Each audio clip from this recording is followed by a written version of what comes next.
The country that used to exist. Mencius Moldbug. August 3, 2007. Unqualified Reservations. Narrated by Skeptical Waves. The country that used to exist. What the hell is history, anyway?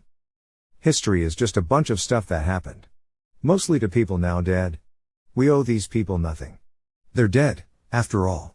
Sometimes we have some scraps of paper they scribbled on. Sometimes we don't. I was reading Tacitus' Annals the other week, not for any good reason. I was just somewhere where there was a copy of Tacitus, and I was rather looking forward to the story of Caligula. Who Tacitus quite confusingly calls Key Caesar, as if there was some shortage of Romans by this name. Suddenly, though, there was a gap. Tacitus did write about Caligula. But no one knows what he said. That book of the Annals is lost. We have most of the Annals, though, including the opening, and here's how it goes. Rome at the beginning was ruled by kings. Freedom and a consulship were established by Lucius Brutus. Dictatorships were held for a temporary crisis. The power of the decemvirs did not last beyond 2 years, nor was the consular jurisdiction of the military tribunes of long duration. The despotisms of Cinna and Sulla were brief. The rule of Pompeius and of Crassus soon yielded before Caesar, the arms of Lepidus and Antonius before Augustus, who, when the world was wearied by civil strife, subjected it to empire under the title of prince. But the successes and reverses of the old Roman people have been recorded by famous historians, and fine intellects were not wanting to describe the times of Augustus, till growing sycophancy scared them away. The histories of Tiberius, Caius, Claudius, and Nero, while they were in power, were falsified through terror, and after their death were written under the irritation of a recent hatred. Hence my purpose is to relate a few facts about Augustus, more particularly his last acts, then the reign of Tiberius, and all which follows, without either bitterness or partiality, from any motives to which I am far removed. Without either bitterness or partiality. Sine ira et studio. I doubt these words were idly chosen, and we kids these days could do a lot worse than to imitate them. No one gives a rat's ass about Tiberius now. But I see no shortage of either ira or studio. Anyway, it's not too hard to lose a book of Tacitus. Nor is it any great tragedy. They actually made a documentary about Caligula. So obviously we know something. It's slightly more difficult to lose a country. It happened, though, and it was not Dalmatia or Dacia, Rhaetia or Bithynia. Here's a picture of it. See original document for figure here. Source: the country was called Rhodesia, and it is no longer found on any map. Earth's crust being relatively stable, the place where it was still exists. But you wouldn't want to go there. The story of Rhodesia is in a strange category we might call living history. Rhodesia is dead, but there are still a few Rhodesians kicking around, and some of them even have blogs. Such as this fellow whose opinions I'm sure many readers might contest. Because that innocuous little motto, sine ira et studio, acquires a slight edge when we come to the living history category. When Tacitus wrote about, say, Vespasian, he was writing of events of a roughly similar age. You can be sure there was plenty of both ira and studio. History is not a list of facts. We all agree, in 1973, when I was born, nowhere near Rhodesia, I have no personal connection at all to the place, there was a country by that name. In 2007, as I write, there is not. These are facts. But they are not history. If Tacitus had merely compiled lists of facts, no one would have copied his books, and we would never even have heard of any Tacitus. The genius of Tacitus, and his classical peers, Thucydides, for example, is even more readable, as that they actually tell us what happened. Not just the facts, but the story. And perhaps we have no choice but to believe them, but we do. Their voices are credible. So what the hell happened to Rhodesia? Why was there a Rhodesia, and why isn't there a Rhodesia anymore? What's the story? This is a rather large question. It involves the lives of millions of people. It's not quite as large a question as what the hell happened to the Roman Empire. But at least no one involved in the fall of the Roman Empire is still alive and liable to send me angry email. Before we try to answer this question, you might enjoy a few minutes immersing yourself in Rhodesian memorabilia, large piles of which can be found at rhodesia.nl. For example, this is quite a typical story. This and this, more cerebral, or this and this, more lurid, represent the Rhodesian Ministry of Information's view of the conflict. Rhodesia, after its unilateral declaration of independence in 1965, became quite isolated from the Western world, and as a result even the graphic design of Rhodesian publications can strike us as quite unusual. See, for example, this large PDF, which is the final issue of Cheetah, the magazine of the Rhodesian Light Infantry. If you are willing to take a minute for this 8 megabytes download, perhaps you will see why I find the story of Rhodesia so fascinating. It is simply an introduction to an alien world.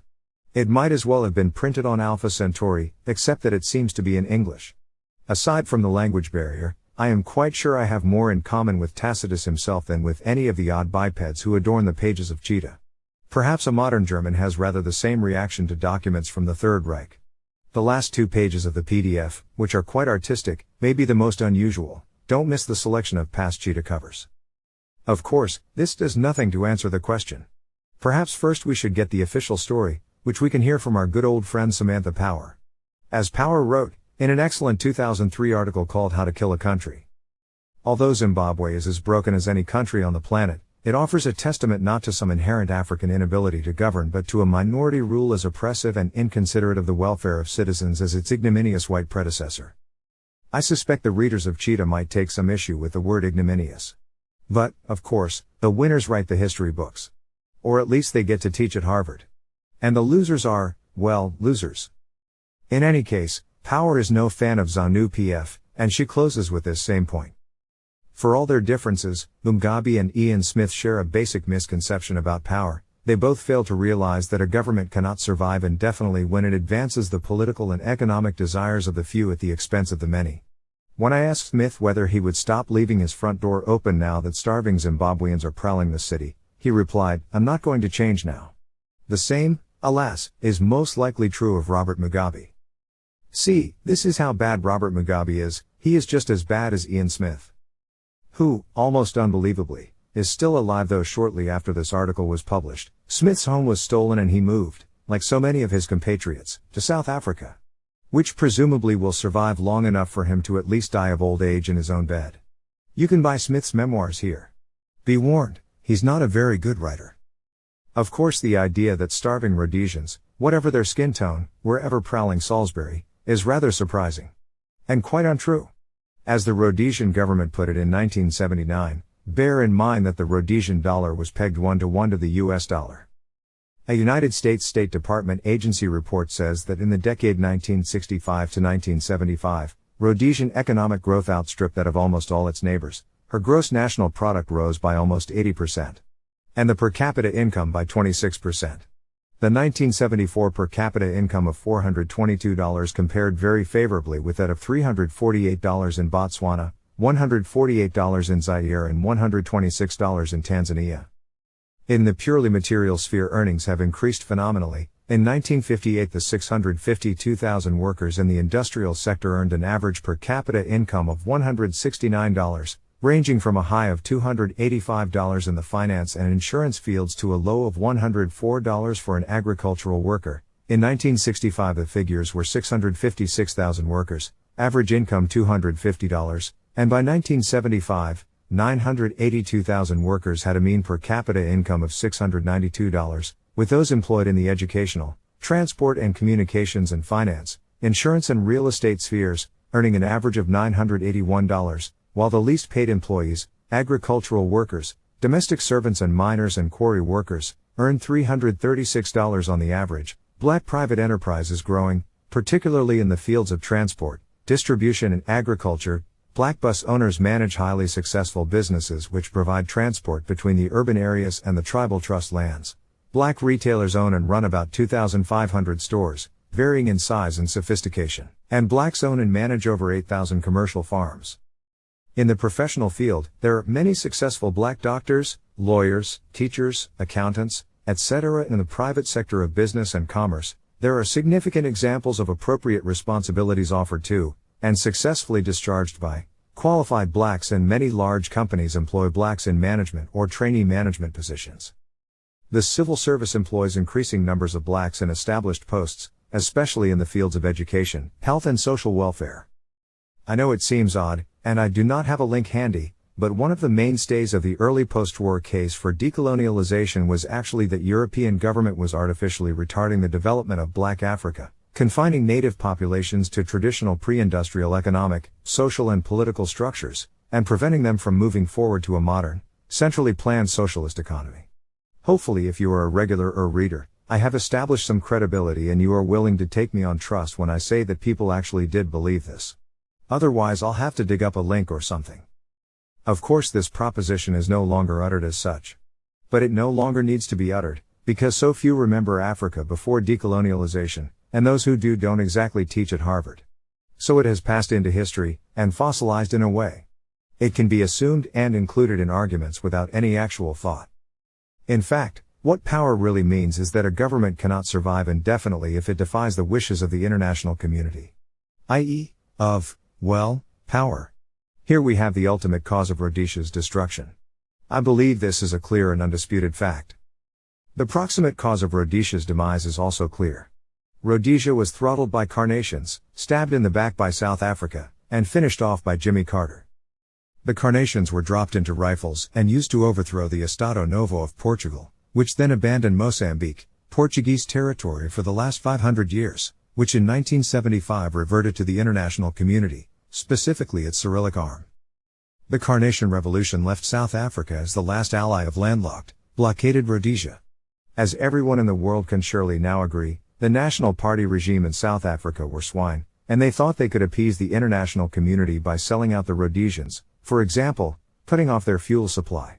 While this did them no good at all, it essentially forced the Rhodesian government to surrender.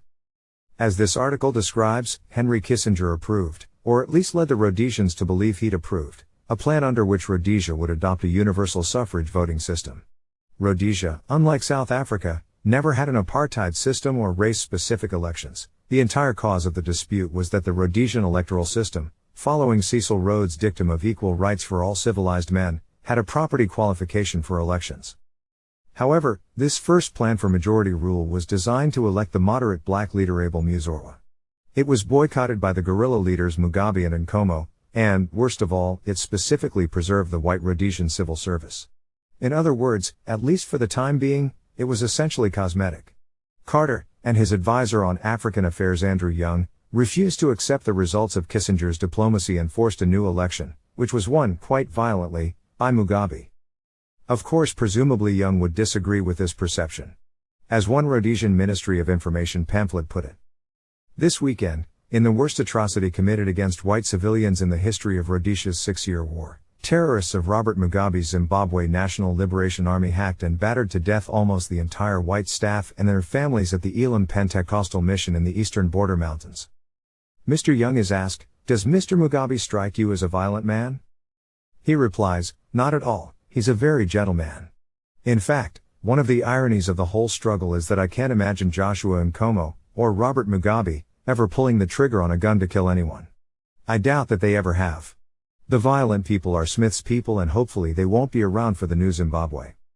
This weekend, when local and international journalists arrived at the scene of the massacre 15 kilometers from Umtali and less than 7 kilometers from the Mozambique border, the mutilated and blood-stained bodies of 3 men, 4 women and 5 children, including a 3-week-old baby, were lying as they had been found that morning. Mr. Young is asked how he gets on with Mr. Mugabe. He replies, "I find that I am fascinated by his intelligence, by his dedication. The only thing that frustrates me about Robert Mugabe is that he is so damned incorruptible. The problem is he was educated by the Jesuits, and when you get the combination of a Jesuit and a Marxist kind of philosophy merging in one person, you've got a hell of a guy to deal with. So we have the ultimate cause and the proximate cause. But do we really know the story? All these facts are easy to assemble into the Rhodesian point of view. From this perspective, what happened is that Rhodesia, a white British nation which extended the benefits of peace, law and economic development to the Shona and Matabele nations which shared its idyllic little corner of the Dark Continent, was smashed by international pinko communism, which destroyed the country by handing it over to the vicious terrorist gangs its soldiers had been bravely resisting. The subsequent debacle of Mugabe's Zimbabwe was as predictable as it was tragic, and if God-fearing American and British citizens had subscribed to Cheetah and read more of those Ministry of Information pamphlets, the whole thing could have been avoided. Do I believe this? Well, in a certain sense, I believe it. I certainly think it's a perspective that is worth appreciating, albeit in slightly less caricatured terms, as long as you also know the official story. I'd definitely pay good money to see Samantha Power debate the last of the Rhodesians on the subject. However, I don't think either of these narratives is quite how Tacitus would put it. And nor is the combination, truly ira et studio, completely satisfying. Perhaps if there is a unifying thread to the story, it is in the life of Garfield Todd, eulogized by the Growniat here and described from a liberal Rhodesian perspective here. Because there was such a thing as a liberal Rhodesian perspective. Rhodesia was a country, not a cartoon, and it had politics of its own. And these politics, I think, are relevant to more than Rhodesia, which after all is dead. They are a kind of microcosm of post-war Anglosphere politics as a whole, in which each faction had its strange Rhodesian reflection. Todd, basically, was the universalist to end all universalists. He was not just crypto-Christian, he was Christian, a representative of the powerful missionary system. He devoted himself, with typical universalist noblesse oblige, to the uplift and education of Africans. And he was, in fact, Robert Mugabe's boss. Mugabe got his start as a school teacher in the Dodaya New Zealand Churches of Christ Mission School, where Todd was the principal. Small wonder that in 1972 Todd, the former PM of Rhodesia, was confined under house arrest for having worked underground to support Mugabe's guerrillas. His daughter Judith Todd, who among other efforts underwent a hunger strike against Smith's government, recently revealed that during the 1983 Matabeleland massacres, in which tens of thousands of Mugabe's tribal opponents were murdered, she was raped by an officer of ZANU's North Korean trained security forces. At the time her father was a senator of Zimbabwe, appointed by his former protege Mugabe, whose position he had done so much to obtain, only 3 years previously. And Garfield Todd remained in this role for 2 more years. What would Tacitus make of this? Frankly, I'm not sure he could even process it. The whole affair is just not in his philosophy. Wittgenstein said that if a lion could talk, we would not understand him. Probably Garfield Todd, simply by virtue of being born in 1908, had some Latin. But I'm not sure Tacitus would find him any more intelligible than Wittgenstein's lion.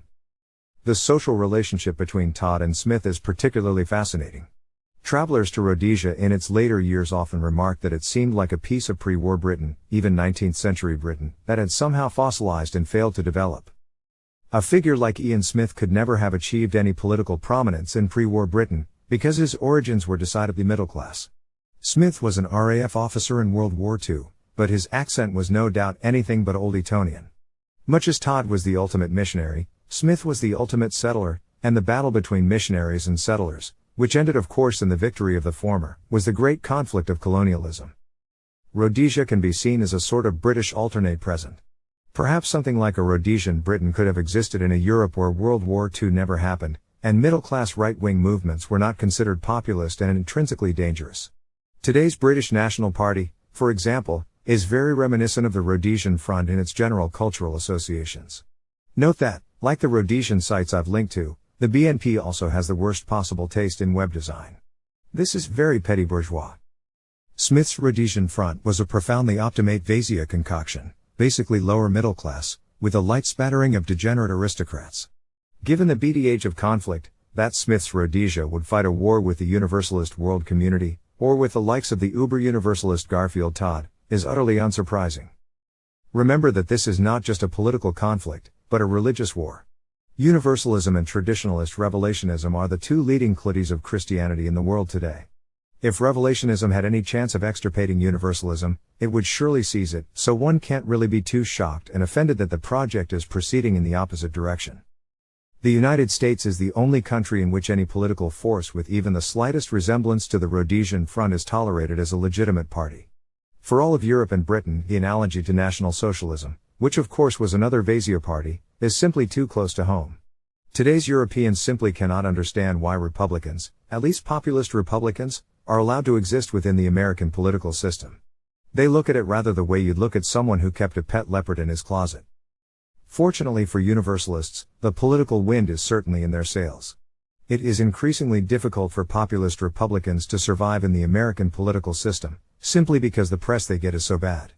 The likes of Tom Tancredo and Duncan Hunter could never get themselves appointed as first-tier presidential candidates, whereas John McCain, Mitt Romney and Rudolph Giuliani, all of whom have proved themselves acceptable to the Universalist press, can.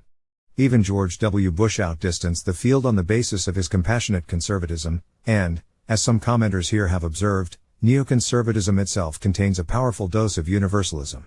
Until a new outbreak of middle American populism creates a new McCarthy or Reagan, the Republicans are headed back toward post-partisan territory, where like Wilkie, Eisenhower or Rockefeller they will again serve as the Polygon's faithful lapdogs, deeply sorry that they ever even thought of digging a hole in the sofa.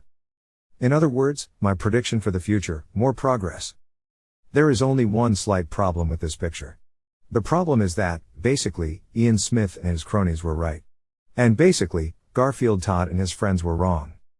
Universalist Christianity is profoundly adaptive when it comes to outcompeting its opponents. It's very difficult for a Christian to argue against universalism, because it is manifestly so pure and Christ-like.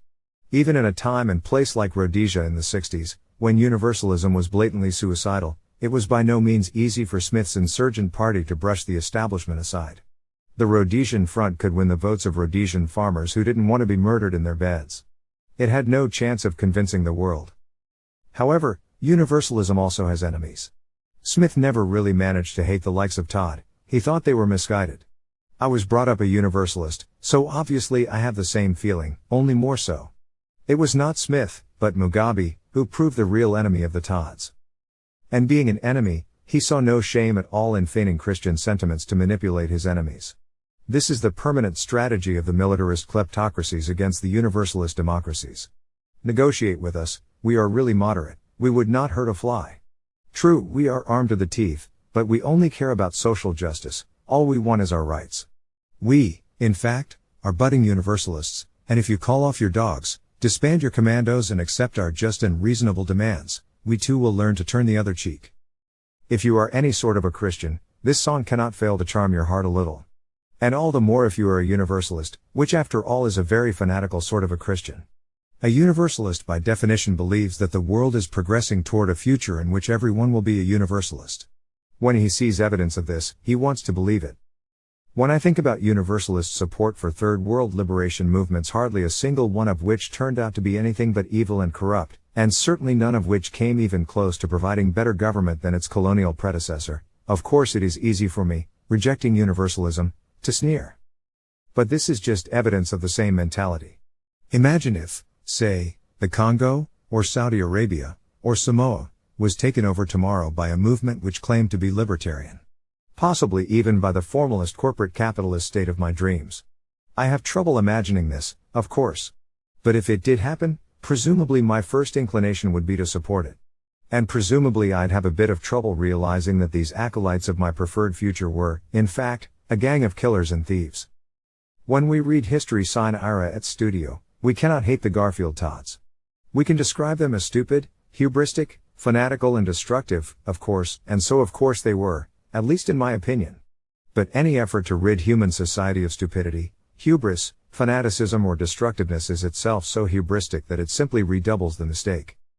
If certain people had thought clearly and acted effectively, perhaps Rhodesia would have survived. They didn't, and it didn't.